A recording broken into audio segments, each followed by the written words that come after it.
Hi everyone, आज के इस वीडियो में हम बात करेंगे क्लासिकल डांस एंड आर्टिस्ट के बारे में। आज का वीडियो बहुत इंपॉर्टेंट हो जाता है। इसके पहले मैंने ऑलरेडी कुछ वीडियोस डाल रखे हैं, क्लासिकल डांस के नहीं है, क्रिकेट से रिलेटेड है, तो आप लोग उनको एक बार रीड जरूर करिएगा। ठीक है, तो आइए बात करते हैं क्लासिकल डांस के बारे में।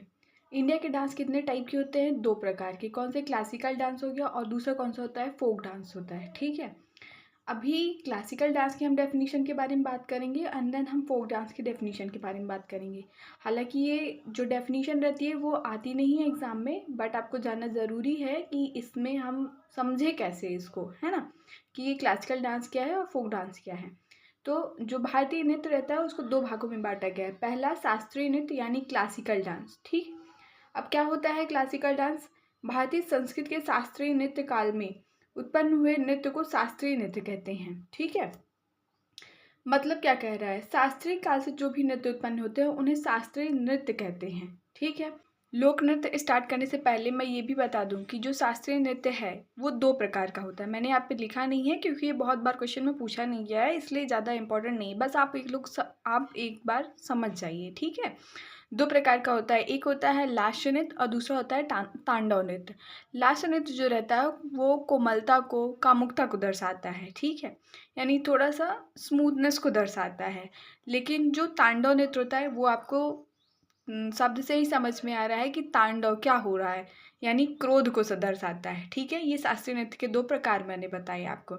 अब बात करती हूँ मैं यहाँ पे लोक नृत्य के बारे में। ठीक है, लोक नृत्य क्या होता है? किसी क्षेत्र या समुदाय के लोगों की संस्कृति को दर्शाने वाले नृत्यों का हम क्या कहते हैं? लोक नृत्य कहते हैं। लोक नृत्य को आप कैसे समझेंगे? किसी भी पर्टिकुलर एरिया में या फिर किसी भी समुदाय के जो लोग अपनी संस्कृति को दर्शाते हैं, यानी अपने कल्चर को बताते हैं, वहाँ के नृत्य को हम क्या कहते हैं? लोक नृत्य कहते हैं। एक स्टेट में 100 से ज़्यादा लोक नृत्य हो सकते हैं। ठीक है, लोक नृत्यों की जो संख्या है वो निर्धारित नहीं है, कितने भी हो सकते हैं। ठीक है, अब बात करते हैं क्लासिकल डांस की, यानी शास्त्रीय नृत्य के बारे में अगर मैं बताऊं तो शास्त्रीय नृत्यों की संख्या फिक्स रहती है, लेकिन लोक नृत्य की संख्या फिक्स नहीं रहती है। अब सबसे इम्पॉर्टेंट बात, यहाँ पे थोड़ा सा कन्फ्यूज़न रहता है बच्चों को, तो इसके बारे में ध्यान से देखिए।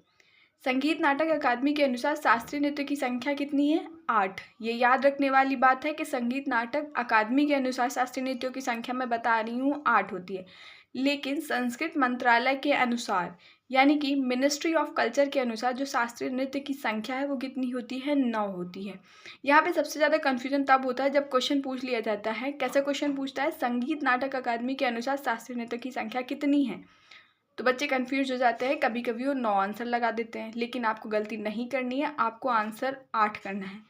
लेकिन प्रश्न को ध्यान से पढ़ेंगे, अगर प्रश्न इस तरीके से आता है कि संस्कृत मंत्रालय के अनुसार शास्त्रीय नृत्य की संख्या कितनी है, तो आप बिल्कुल भी कतई गलती नहीं करेंगे, आपको 9 आंसर करके आना है। ठीक है, अब हम बात करते हैं नौवां शास्त्रीय नृत्य जो छऊ है।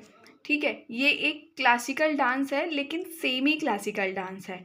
ठीक है, जो मेन होते हैं वो 8 होते हैं, क्लासिकल डांस टोटल 8 होते हैं, ये सेमी क्लासिकल डांस होता है।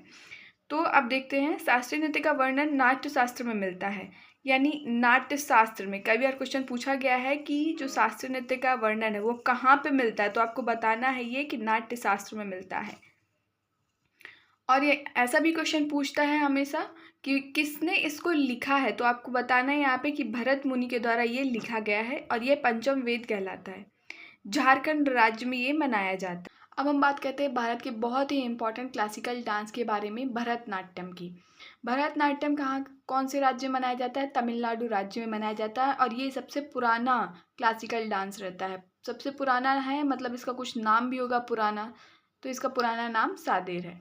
ठीक है, मोहिनीअट्टम केरला का डांस है, क्लासिकल डांस। कथक उत्तर प्रदेश का, ओडिसी ओडिशा का, मणिपुरी मणिपुर का, कुचिपुड़ी आंध्र प्रदेश का, कथकली केरला का और सत्रिया असम का।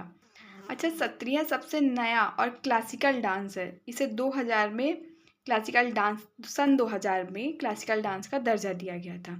इसको याद करने की कुछ मेरे पास ट्रिक भी हैं, उनको जिस तरीके से मैंने याद किया है अगर आप भी याद कर सकते हो तो बिल्कुल करिए, अदरवाइज़ आप अपने हिसाब से एक ट्रिक बना सकते हैं। ठीक है, नहीं हो रहा याद तो मैं आपको ट्रिक बता देती हूँ। ठीक है, अच्छा, भरतनाट्यम से शुरू करते हैं। भरतनाट्यम में आप कैसे याद रखेंगे? भरत और नाडु आपको याद रखना है। ठीक है, आपको भरत वर्ड और नाडु वर्ड कम से कम 20-30 बार बोल लेना है, अपने आप ये याद हो जाए। फिर कभी नहीं भूलेगा कि भरत से भरतनाट्यम होता है और नाडु में तमिलनाडु होता है, मतलब तमिलनाडु राज्य हो गया और भरतनाट्यम ये क्लासिकल डांस हो गया। ठीक है, अब बात करते हैं कुचिपुड़ी की। ठीक है, क्योंकि ऐसे याद रखेंगे, थोड़ा सा विजुअलाइज करके जल्दी याद रहेगा। कुचिपुड़ी की बात करते हैं। अब देखो, आपने खाने वाली पूड़ी देखी होगी, वो कैसी रहती है? अगर मैंने उसको आधी कर दी तो वो कौन सी हो गई? हमारी पूड़ी क्या है? आधी हो गई। ठीक है, पूड़ी कैसी हो गई? आधी हो गई। याद रहेगा, पूड़ी कैसी हो गई? हमारी खाने वाली आधी हो गई। तो पूड़ी से हो गया कुचिपुड़ी और आधी से क्या हो गया? आंध्र प्रदेश। ठीक है, याद रहेगा। चलो आगे आओ। मोहिनीअट्टम केरला राज्य में मनाया जाता है और एक डांस है जो केरला में मनाया जाता है। अगर किसी को पता है तो मुझे बताएं, नहीं पता है तो एक बार देख ले। कथकली डांस भी कहाँ पे मनाया जाता है? केरला में मनाया जाता है। ठीक है, तो अब इनको कैसे याद रखोगे? मोहिनीअट्टम केरला में, कथकली केरला में। देखो मैं बता देती हूँ। केरला राज्य की आपने कभी दुल्हन देखी होगी वेडिंग वगैरह में, अगर कभी गए होगे तो। ठीक है, नहीं देखी है कोई बात नहीं, मूवीज़ में या फिर आपने फ़ोटोज़ देखी ही होंगी। तो मोहिनीअट्टम और कथकली की मैं बात कर रही हूँ। केरल राज्य की जो दुल्हन है, मोहिनी जिसका नाम है, उसने अपने बालों में कली लगा के रखी है। कली क्या होता है? बालों में एक तरीके का गजरा होता है, सफ़ेद कलर के फूल होते हैं वो एक तरीके से। ठीक है, तो ऐसे याद रखने के लिए है, आप थोड़ा सा याद रखना, हल्का सा दिमाग में रखना। तो मोहिनी है जो केरल राज्य की दुल्हन है, उसने अपने बालों में कली लगा के रखी है। तो इससे आपको याद रखिएगा, मोहिनी से क्या हो जाएगा? मोहिनीअट्टम, और कली से क्या हो जाएगा? कथकली। और केरल राज्य तो आपने ऑलरेडी पहले से बोल रखा है। ठीक है, अब आगे बात करते हैं किसकी? कथक की, जो उत्तर प्रदेश राज्य का क्लासिकल डांस है। अब कथक कैसे याद रहेगा? देखिए, यूपी में पान बहुत फेमस रहता है। ठीक है, तो पान में क्या लगाते हैं? उसको खाने के लिए कत्था लगाते हैं। ठीक है, तो जब आप याद रखेंगे ऐसे कि पान में कत्था लगाया जाता है, यूपी में पान बहुत फेमस है और पान में कत्था लगा के खाते हैं। कत्था से प्रोनाउंशिएट हो रहा है क्या? कथक। तो ऐसे याद रखिएगा कि जो कथक है यूपी का डांस है। ठीक है, याद रहेगा। अब आगे बात करते हैं। ठीक है, किसकी बात करें? अब बात करते हैं हम सत्रिया डांस की। ये कहाँ पे मनाया जाता है? आसम में मनाया जाता है। अच्छा, इसको कैसे याद रखें? इसको ऐसे याद रखते हैं, सत्रिया में आपको किसकी, मतलब किस ऐसी संख्या है जो थोड़ा सा महसूस हो रहा है कि इस संख्या का उच्चारण हो रहा है? सत्रिया, कुछ सात जैसा समझ आ रहा है हल्का थोड़ा सा। ठीक है, चलो 7 रख लिया।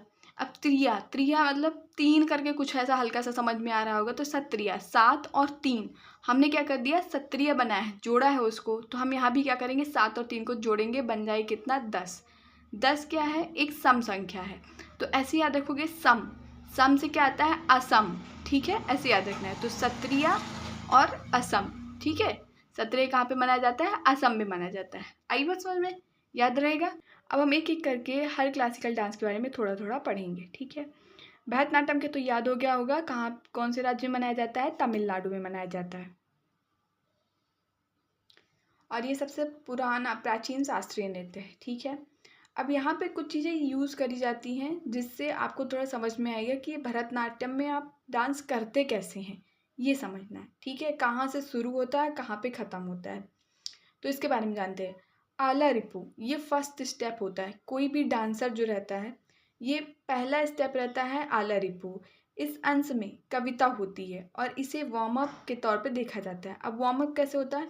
इसमें से हल्का बॉडी क्या करेंगे? मूवमेंट करेंगे, हल्की सी बॉडी मूवमेंट करेंगे, जिससे डांसिंग के अगले स्टेप को परफॉर्म करने के लिए आसानी हो जाए। ठीक है, नेक्स्ट हम बात करते हैं जति स्वरम की।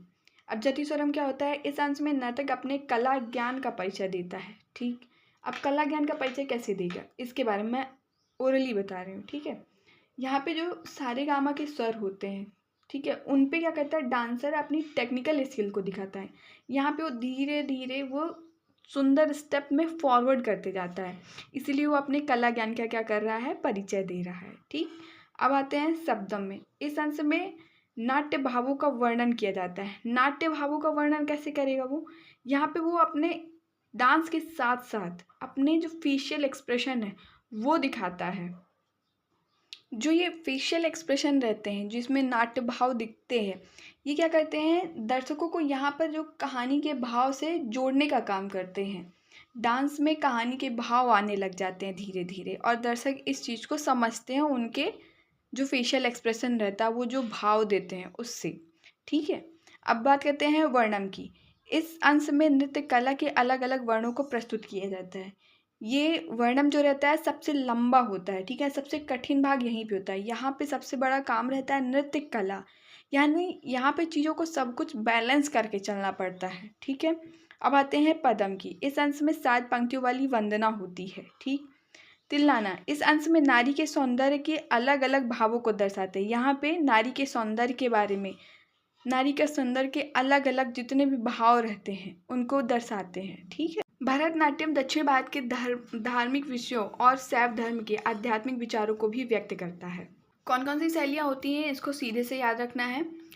मैल्यूतर शैली हो गई, पड़ानलूर शैली हो गई, कला क्षेत्र शैली, तंजौर शैली, वजुवूर शैली, मैसूर शैली, कलामंडलम शैली। ठीक है, अब बात करते हैं भरतनाट्यम के कितने कलाकार हैं और कौन कौन से कलाकार हैं, इनको आपको याद रखना है। आइए चलते हैं कलाकार के बारे में जानने।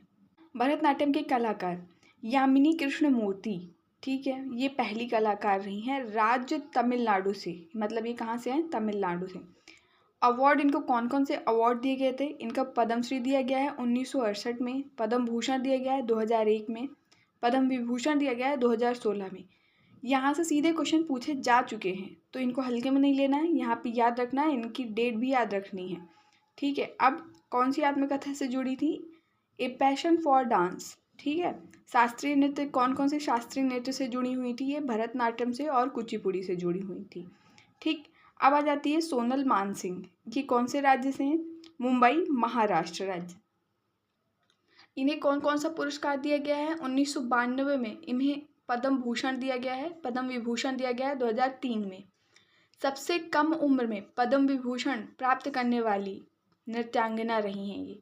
ठीक है, याद रखना है इनको, पद्म भूषण पद्म विभूषण 2003 में पद्म विभूषण दिया गया है, 1992 में पद्म भूषण दिया गया है, ये सारी चीज़ें याद रखने की है, यहाँ से सीधे क्वेश्चन पूछे जाते हैं। संगीत नाटक अकादमी पुरस्कार 2019 में सोनल मानसिंह को लाइफ टाइम अचीवमेंट अवार्ड से भी सम्मानित किया गया। राजनीति राज्यसभा सांसद 2018 कला क्षेत्र में, और शास्त्रीय नृत्य भारतीय नाट्यम ओडिसी से जुड़ी हुई थी ये। ठीक है, कुछ और यहाँ पे जो डांसर हैं यानी जो नृत्य करते हैं वो हैं, उनके बारे में जानते हैं। आगे चलने से पहले मैं पूछ लूँ कि कौन कौन जानता है कि पद्म भूषण, पद्म विभूषण, पद्मश्री या भारत रत्न, इन सब में से सबसे बड़ा अवार्ड क्या है और इनका क्रम क्या है। अगर कोई जानता है तो मुझे कमेंट में ज़रूर बताएं, अगर नहीं जानता है तो लिख दे कि नहीं पता है, मैं उसको कमेंट करके ज़रूर बताऊँगी। ठीक है, अब बात करते हैं यहाँ पे रुक्मणी देवी अरुणडेल राज्यसभा नामित होने वाली पहली महिला थी ये। ठीक है, लीला सैमसन, मृणालिनी साराभाई, पद्मा सुब्रमण्यम, विशानु रामगोपाल, पद्मिनी प्रियदर्शनी, पद्मिनी रामचंद्रन, ये एक्टर भी रह चुकी हैं। अगर आप लोगों को पता हो आप लोग सर्च करके इनको ज़रूर देखिएगा। ठीक है, वैजंती माला, ये सभी क्लासिकल डांसर रही हैं। ये जितने भी मैंने फीमेल्स के बारे में अभी बताया है ये सभी क्लासिकल डांसर रही हैं, इनके बारे में आप ज़रूर याद रखिएगा। ठीक, मालविका सारुवकई, MK सरोजा, CV चंद्रशेखर, कोमल वर्धन, T बाल सरस्वती, पद्मा सुब्रमण्यम, SK सरोज, शांता VP धनंजय, मीनाक्षी श्रीनिवास। अच्छा, शांता VP धनंजय जो है ये एक पूरा नाम है, आधा नहीं है। ठीक है, तो इसको याद रखना है। अभी R मुकुंदनमल, गीता चंद्रन और आनंद शंकर जयंत, ये सभी भरतनाट्यम शास्त्रीय नृत्य से जुड़े हुए हैं। इनका नाम आपको याद रखना है और 1-2 बार पढ़ेंगे तो वो डेफिनेटली याद हो जाएगा। अब बात करते हैं कुचिपुड़ी, जो आंध्र प्रदेश राज्य का डांस है, क्लासिकल डांस है, उसके बारे में। कुचिपुड़ी नृत्य तरंगम के साथ संपन्न होता है। ठीक है, किसके साथ संपन्न होता है, तरंगम के साथ संपन्न होता है। इनसे जुड़ी कुछ डांसर हैं उनके बारे में भी आपको याद रखना है। अपर्णा सीतासन, दीपिका रेड्डी, स्वपन्न सुंदरी, शोभा नायडू, पद्मजा रेड्डी, यामिनी कृष्णमूर्ति, लक्ष्मी नारायण शास्त्री, राधा रेड्डी, वेदांतम सत्यनारायण, वेम्पति चित्रा सत्यम, शोभा नायडू, पद्मजा रेड्डी, मल्लिका साराभाई, हलीम खान, अपर्णा सथीसन, ये सभी जो हैं कुचिपुड़ी आंध्र प्रदेश यानी कुचिपुड़ी जो आंध्र प्रदेश राज्य में डांस मनाया जाता है उनसे संबंधित है। ठीक है, तो ये वीडियो हो जाता है यहाँ पे डन। आप लोगों को वीडियो कैसा लगा ये मुझे कमेंट करके ज़रूर बताइएगा, और अगर आप मेरे चैनल पे नए आए हैं तो इसको सब्सक्राइब कर लीजिए ताकि important handwritten notes and videos आपको मिलते रहें। वीडियो के नीचे मैं PDF की लिंक दे देती हूँ, आप इससे नोट्स को डाउनलोड कर लीजिए। आपको नोट्स बनाने की बिल्कुल भी ज़रूरत नहीं है, यहाँ से आप डाउनलोड करके आसानी से पढ़ सकते हैं। मिलते हैं नेक्स्ट वीडियो में। Thank you for watching. Bye bye.